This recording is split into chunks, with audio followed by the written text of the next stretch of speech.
तक कितना इसका फायदा पहुंचेगा, इन सभी जनहित के मुद्दे से जुड़ी हुई बात करेंगे क्योंकि सवाल दिल्ली का है।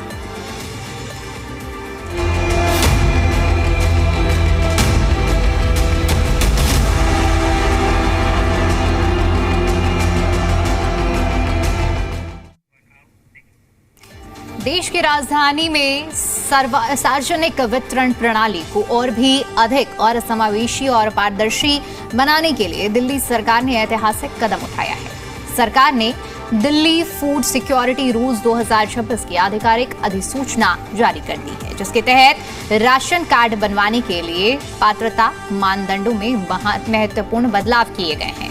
सबसे बड़ा बदलाव परिवार की सालाना आय सीमा को लेकर किया गया है, जिसे अब 1 लाख रुपए से बढ़ाकर 1,20,000 रुपए कर दिया गया है। ऐसे में सवाल ये कि दिल्ली में पीले कार्ड बढ़ेंगे या कटेंगे। दिल्ली में राशन कार्ड बनवाने के नियमों में बड़ा बदलाव किया गया है। दिल्ली सरकार के खाद्य आपूर्ति एवं उपभोक्ता मामले विभाग की ओर से अधिसूचित दिल्ली खाद्य सुरक्षा नियम 2026 के तहत राशन कार्ड जारी करने के लिए आय मानदंड बढ़ा दिया गया है। नए नियम के तहत पात्रता मानदंडों पर नजर डाले तो वो परिवार जिनकी वार्षिक आय 1.20 लाख रुपए तक हो, उन्हें प्राथमिकता वाले परिवार श्रेणी में शामिल करने के लिए पात्र माना जाएगा। परिवार की आय का आकलन करने के लिए परिवार आय प्रमाण पत्र आवश्यक होगा। नियमों में उन परिवारों को स्पष्ट रूप से बाहर रखा गया है जो आर्थिक रूप से सक्षम है। अगर किसी परिवार के पास ए या ई श्रेणी की कॉलोनियों में भवन या भूमि है, वो पात्र नहीं। परिवार का कोई सदस्य आयकर दाता है, 4 पहिया वाहन का मालिक है, वो पात्र नहीं। परिवार का कोई सदस्य सरकारी कर्मचारी है, वो पात्र नहीं। घर में 2 किलोवाट से अधिक का बिजली कनेक्शन है तो उन्हें राशन कार्ड जारी नहीं होगा। दिल्ली खाद्य सुरक्षा नियम 2026 के तहत नियम के तहत परिवार का मुखिया निर्धारित। राशन कार्ड जारी करने के लिए परिवार की सबसे बड़ी महिला सदस्य को परिवार का मुखिया माना जाएगा। परिवार में एकमात्र महिला सदस्य की आयु 18 साल से कम है तो सबसे बड़े पुरुष सदस्य को मुखिया माना जाएगा। नए नियमों के अनुसार अब राशन कार्ड बनवाने की पूरी प्रक्रिया को डिजिटल कर दिया गया है। आवेदकों को अब सरकारी दफ्तरों की कतारों में लगने की जरूरत नहीं होगी। वहीं सरकार ने स्पष्ट किया है कि आवेदन की कड़ी जांच की जाएगी ताकि केवल जरूरतमंदों को ही इसका लाभ मिल सके। वहीं इस नए नियम को लेकर कुछ सवाल है। बीपीएल की लिमिट बढ़ने से कितने लोगों को होगा लाभ? नियमों में बदलाव रेखा सरकार का कितना बड़ा कदम? आय सीमा बढ़ाने का फैसला कितना लाएगा रंग? कितने लोगों तक अंत्योदय का लाभ पहुंचाएगी सरकार? दिल्ली में पीले कार्ड बढ़ेंगे या कटेंगे? नई व्यवस्था का मुख्य उद्देश्य नेशनल फूड सिक्योरिटी एक्ट 2013 के लाभों को अधिक से अधिक पात्र परिवारों तक पहुंचाना और प्रणाली में मौजूद खामियों को दुरुस्त करना है। वही अब देखना ये होगा कि दिल्ली में पीले कार्डों में इजाफा होता है या कैची चलती है। ब्यूरो रिपोर्ट, जी मीडिया।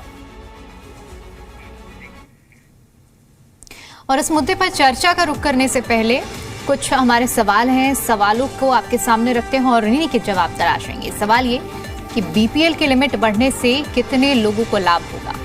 सवाल ये कि कितने लोगों तक अंत्योदय का लाभ सरकार पहुंचाएगी?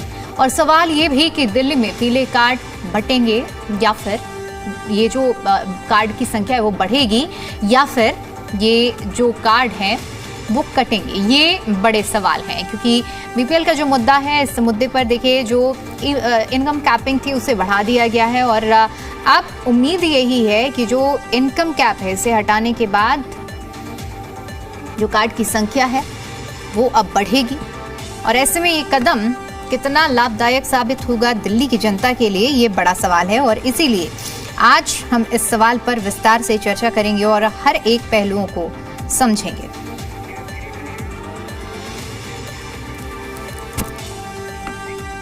और चलिए अब इसी मुद्दे पर विस्तार से चर्चा करते हैं। चर्चा करने के लिए हमारे साथ मेहमानों का एक खास पैनल जुड़ चुका है जिनसे मैं आपका परिचय करा देती हूं। महेश वर्मा जी हमारे साथ जुड़ चुके हैं, प्रवक्ता हैं भारतीय जनता पार्टी से। मनीष झा जी हमारे साथ जुड़ चुके हैं, प्रवक्ता हैं आम आदमी पार्टी से। आदेश भारद्वाज जी हमारे साथ जुड़ चुके हैं, प्रवक्ता हैं कांग्रेस पार्टी से। और दिनेश कैद जी हमारे साथ जुड़ चुके हैं, राजनीतिक विश्लेषक हैं।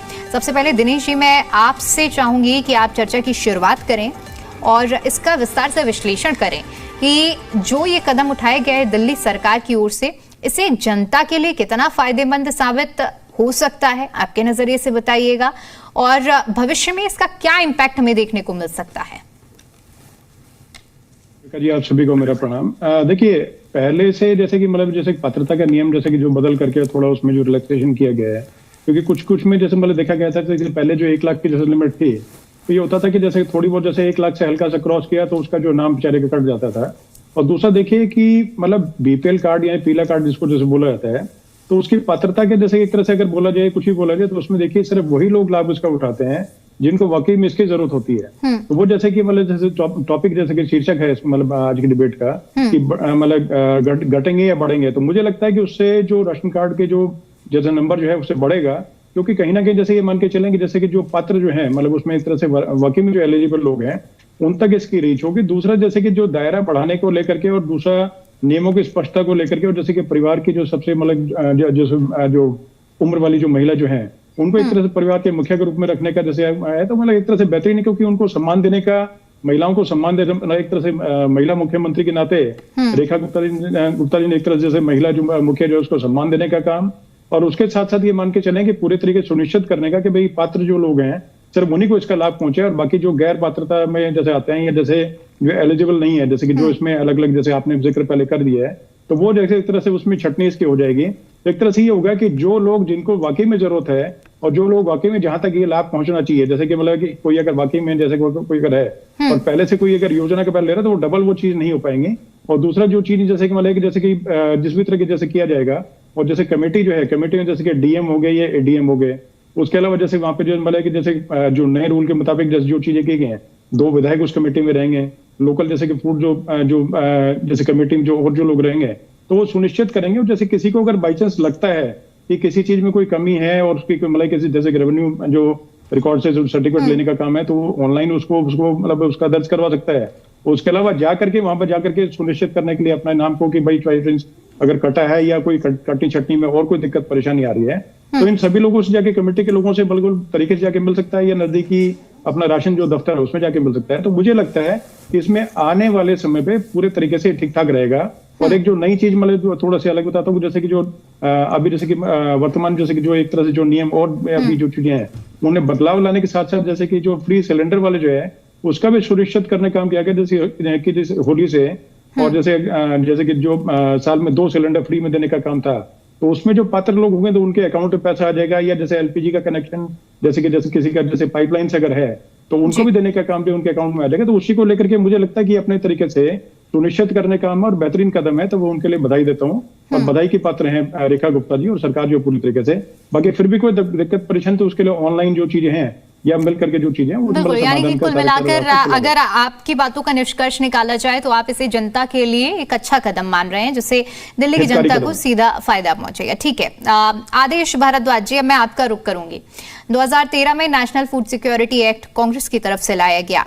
अब जब हम इसी के एक्सटेंडेड वर्जन को देख रहे हैं, केंद्र और राज्य सरकार, आज हम मुख्य तौर पर जब दिल्ली की चर्चा कर रहे हैं, तो दिल्ली में ये जो इनकम कैपिंग यानी आय सीमा को बढ़ाया गया है, इसका दायरा, तो क्या आप देख रहे हैं कि जो विजन लेकर आप लोगों ने ये फूड सिक्योरिटी एक्ट लाया था, उसको ये जो इनकम कैपिंग दिल्ली में बढ़ाई गई है, एक अच्छा कदम मानते हैं, या फिर इसमें कोई कमी आपको नजर आ रही है? क्या कहेंगे, कांग्रेस का क्या मानना रहेगा?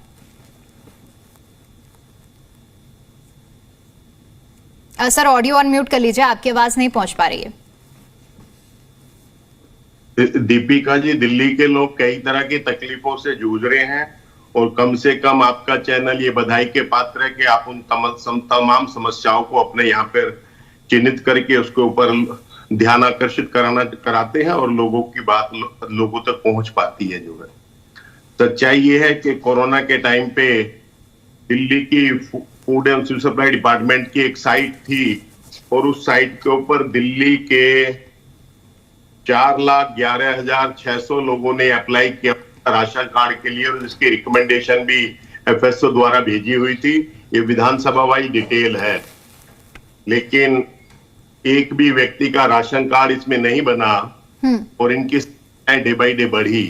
और ये पत्र हमने उस वक्त आदरणीय मुख्यमंत्री और प्रधानमंत्री को लिखा था कि जिनको आप कूपन बांट रहे हैं इस कोरोना के टाइम में, लॉकडाउन के टाइम में लोग बहुत पीड़ित हैं, इनके कूपन जो है जिस तरह से राशन कार्ड के लिए अप्लाई किया हुआ 4,15,000 लगभग ये लोग हैं, इनको कूपन दे दिए जाएं, लेकिन किसी ने कोई सुनवाई नहीं करी। ये लोग बराबर राशन कार्ड के लिए कोशिश करते रहे, आज तक इनके राशन कार्ड नहीं बने। जबकि दिल्ली के अंदर श्रीमती शीला दीक्षित जी के समय पे राशन कार्डों में पहले भी दिक्कत होती थी, लोगों को तकलीफ होती थी, उसको कैसे दूर किया जाए, हमने उसका प्रयास किया और उसके प्रयास के लिए हमने सिटीजन चार्टर एक्ट लागू किया। और उसका मतलब सिर्फ यही था कि जो गरीब कमजोर व्यक्ति राशन कार्ड चाहता है और उसके फार्म और पेपर जब जमा हो जाते हैं तो 1 महीने के अंदर उसका राशन कार्ड बन के मिल जाना चाहिए। ये दिल्ली में श्रीमती शीला दीक्षित ने व्यवस्था की थी और हम 16 लाख लोगों की बजाय दिल्ली के अंदर 32 लाख से ज्यादा लोगों को 16 लाख नए लोगों को राशन कार्ड से जोड़ पाए थे। ठीक है। तो के बाद ये सरकार आई, लेकिन मैंने आपको दिखा दिया विधानसभा वाइज डिटेल्स है। अब ये डिटेल्स भी वहां से हटा दी गई है सब जो है। तो अब ये दी गई है, लेकिन किसी का राशन कार्ड इशू नहीं हुआ। पिछले 10 सालों में 4,20,000 जो राशन कार्ड हमने बनाए थे उसमें से कैंसिल कर दिए गए हैं। 2,20,000 जो संदिग्ध कैटेगरी में डाल रखे हैं। 2,70,000 को मोबाइल के माध्यम से नोटिस भेजा हुआ है, जो एक बहुत बड़ी संख्या है। तो लोगों को इस तरह से मोबाइल पे SMS करके भेज देना, ये वो वर्ग है कि जिसके पास मोबाइल भी अभी तक बहुत लोगों का स्मार्टफोन नहीं है। लेकिन सरकार पैसे वालों की है, तो इसको लगता है कि सबको सब चीजें पहुंच जाती हैं। तो ये इस तरह से लोगों के साथ तानाशाह रवैया अपना के कहीं ना कहीं लोगों की समस्या और बढ़ा रहे हैं। जो 1,20,000 किया गया है, ये 1,02,006 में इनकी इनकम मानी गई थी कि 1 लाख रुपए इनकम जिस परिवार की, जिस व्यक्ति की है, उसका राशन कार्ड रद्द कर दिया जाएगा। उस टाइम में 1 लाख रुपए रखा गया था। आज 2026 में 20 सालों के बाद मात्र 20,000 रुपए बढ़ा के कहीं ना कहीं इतिश्री करने का कार्य हो रहा है। कम से कम जब हमने गरीबों के लिए आरक्षण मोदी जी ने दिया स्वर्ण जातियों को बरगलाने के लिए, तो उसमें उन्होंने कहा था कि 8 लाख तक के व्यक्ति को ठीक है गरीब जाएगा। दिल्ली सरकार 1 लाख वाले को 1,20,000 वाले को मानती है, 1,21,000 मानती। तो मेरा ये अनुरोध है कि सरकार को इस पे पुनः विचार करना चाहिए और कम से कम 4 लाख रुपए। ठीक है, EWS का मुद्दा आप उठा रहे हैं कि दोनों में अलग अलग कैटेगराइजेशन क्यों किया गया है। मैं ये सवाल लूंगी, अभी बीजेपी प्रवक्ता भी हमारे साथ जब चर्चा में शामिल होंगे तो उनसे मैं पूछूंगी, महेश जी से। मनीष झा जी, आम आदमी पार्टी इस कदम को किस तरह से देख रही है? सबसे पहले तो यही बता दीजिए, क्या इसमें अगर कोई कमियां दिखती हैं तो वो आप लोग क्या देख रहे हैं? दीपिका जी नमस्कार, आपके तमाम दर्शकों को, पैनलिस्ट को मेरा नमस्कार। दीपिका जी, ये जो नया PDS रूल 2026 रेखा गुप्ता सरकार ने लागू किया है, ये इसमें कमियां ही कमियां हैं। और ये गरीबों को जो 2 जून की रोटी मिल जाया करती थी, जो रोजाना मेहनत करके अपने परिवार अपना और अपने परिवार का पेट भरते थे, उनका पेट पर सीधे से सीधे लात मारने की कोशिश है। मैं आपको बताता हूं, जब से ये सरकार आई है फरवरी 2025 से, आपने देखा आने के साथ ही सरकार ने अपना ट्रेलर और अपनी जो इच्छा शक्ति जाहिर कर दी थी झुग्गी झोपड़ियों को तोड़ने का। तो ये सरकार जो है नित्य नए तरीके से, किस सिलसिलेवार तरीके से, किस प्रकार से करप्शन का नया तरीका करप्शन किया जाए, करप्शन के नए तरीका पर रिसर्च एनालिसिस विंग, हमें तो लगता है इन्होंने R&D कर रहे हैं उस पर, और रिसर्च और एनालिसिस विंग बैठा रखा है सिलसिलेवार ढंग से किस प्रकार से करप्शन किया जाए। उसी का एक ये उदाहरण है। ये एक शाम पूरे दिल्ली वाले को मैसेज आ जाता है 8,27,000 लोगों को उनके फोन पे कि आपका नाम जो है राशन कार्ड से खत्म कर दिया गया। आप उस गरीब परिवार की पीड़ा को महसूस करिए। ये कितने संवेदनहीन है भारतीय जनता पार्टी की। इन्होंने अपनी दलाली और भ्रष्टाचार को बढ़ाने के लिए, जो कि अरविंद केजरीवाल की सरकार में पूरी तरीके से उन्होंने रोक रखा था, पूरा सिस्टम उन्होंने कंप्यूटराइज्ड बना रखा था, डिजिटल बना रखा था। राशन कार्ड जो निर्गत किया जाए उसको डिजिटल जिसमें 1 रुपए का भी भ्रष्टाचार का कोई भी कहीं से भी लीकेज नहीं था, उस सिस्टम को इन्होंने चेंज कर दिया। जो PDS रूल 2025 को इन्होंने जनवरी में, अभी 2026 में इन्होंने नोटिफाई करके इसको पूरी तरीके से चेंज कर दिया। मैं आपको बताता हूं हुआ क्या। सरकार जब 2015 में अरविंद केजरीवाल जी की सरकार बनी, आपको पता होगा अरविंद केजरीवाल जी जगह जगह पे पूरी दिल्ली में विधानसभा में लोगों को जागरूक करते थे NGO के माध्यम से, ताकि जो दिल्ली में लोगों को जो राशन मिलता था उसमें जो कालाबाजारी होती थी, जो कम उनको दिया जाता था या भेदभाव किया जाता था राशन कार्ड निर्गत पे, उस पर उन्होंने पूरी मुहिम छेड़ी थी जिसे दिल्ली के लोगों ने पसंद किया। उसी मुहिम और ऐसे जन आंदोलन का नतीजा था कि आम आदमी पार्टी की सरकार पहली बार आई थी। 2015 में अरविंद केजरीवाल जी ने आते ही ये सिस्टम लागू किया था। 2015 पीडीएस एक्ट रूल लागू किया था, जिसके तहत पहले पूरे देश में क्या होता था, आप रसूखदार आदमी हैं, आपने ब्राइबरी दे दिया, आपने पैसे भर दिए, एफएसओ को पैसे दे दिए, दलालों को पैसे भर दिए, वो आपका राशन कार्ड जो है निर्गत कर देगा बिना कुछ जांच परख। दिल्ली में पहली बार अरविंद केजरीवाल सरकार में इस सिस्टम को रैशनलाइज किया गया, कंप्यूटराइज किया गया। आपके रैशनलाइज सिस्टम को यूज नहीं कर रहे हैं क्या वो? नहीं, बिल्कुल उन्होंने चेंज कर दिया। उसमें कमिटी, मैं आ रहा हूं, अब समझिए, आप फर्क समझिए। इस सिस्टम के तहत ये था कि अब देखिए, इस सिस्टम के तहत ये था कि दिल्ली में जितने भी लोगों का राशन कार्ड है, हाँ, उनको एक कंप्यूटराइज्ड, उनको एक डिजिटल नंबर मिलता था, और ये सिस्टम कर दिया गया फर्स्ट कम फर्स्ट सर्व, पहले आओ पहले पाओ। एफएसओ और पूरी टीम जो है, जो भी, एक सेकंड दीपिका जी, एफएसओ और पूरी जो भी जमा करता था, फॉर्म भरते थे, उसका वो डॉक्यूमेंट जांच करते थे, और अगर डॉक्यूमेंट्स में वो सही पाया जाता था तो उसको निर्गत कर दिया जाता था। जिसका नंबर पहले है उसको पहले मिलेगा, जिसका नंबर बाद में है उसको बाद में मिलेगा। इस प्रकार से यह तय किया गया था सिस्टम, और लोग खुश थे क्योंकि ट्रांसपेरेंसी थी। भले ही मेरा नंबर 2 साल बाद आएगा, लेकिन मुझे ये खुशी थी कि कहीं पे भ्रष्टाचार नहीं हो रहा था, दुरुपयोग नहीं हो रहा था, बाबूशाही और अफसरगिरी में भ्रष्टाचार का पूरा रोक लगा दिया गया था। ठीक विपरीत, अब समझिए, 8,27,000 का तो इन्होंने काटा ही काटा। इन्होंने आते ही जो पीडीएस रूल 2025 का जो नोटिफाई इन्होंने किया, उसमें इन्होंने क्या किया है, जो नोटिफाई किया है नया पीडीएस रूल, इसमें सबसे पहले इन्होंने राशन दफ्तर बंद कर दिया विधानसभाओं का। जहां पे एफएसओ बैठते थे, मान लीजिए मेरा राशन कार्ड है, मैं किसी विधानसभा में रहता हूं, मेरा राशन कार्ड कर गया या कुछ त्रुटि है या कुछ जानकारी चाहिए मुझे, तो मैं सबसे पहले एफएसओ के पास जाऊंगा। अब इन्होंने राशन दफ्तर पर ही ताला बंद कर दिया, उसको हटा दिया वहां से। एक तरफ तो रेखा गुप्ता जी बोलती थी कि हम दिल्ली को उसमें बांटेंगे ताकि दिल्ली को 13 नए सेक्रेटेरिएट मिले, मिनी सेक्रेटेरिएट मिले, ताकि लोगों का जनहित का काम अच्छे प्रकार से ट्रांसपेरेंट तरीके से हो जाए। ठीक इसके विपरीत इन्होंने दलाल सिस्टम को किस प्रकार से बढ़ावा दे रहे हैं। इन्होंने पहले राशन दफ्तर पर ताला मारा, एफएसओ गायब, अब लोग भटकते रहो, दलालों को पकड़ते रहो, इनके लोगों को पटको। हर गली में मोहल्ला में भारतीय जनता पार्टी ने अपने दलाल नियुक्त कर रखे हैं, वो आपसे मोटे पैसे लेंगे, फीस वसूलेंगे और आपका काम कराएंगे। अब उसके बाद सुनिए क्या हुआ।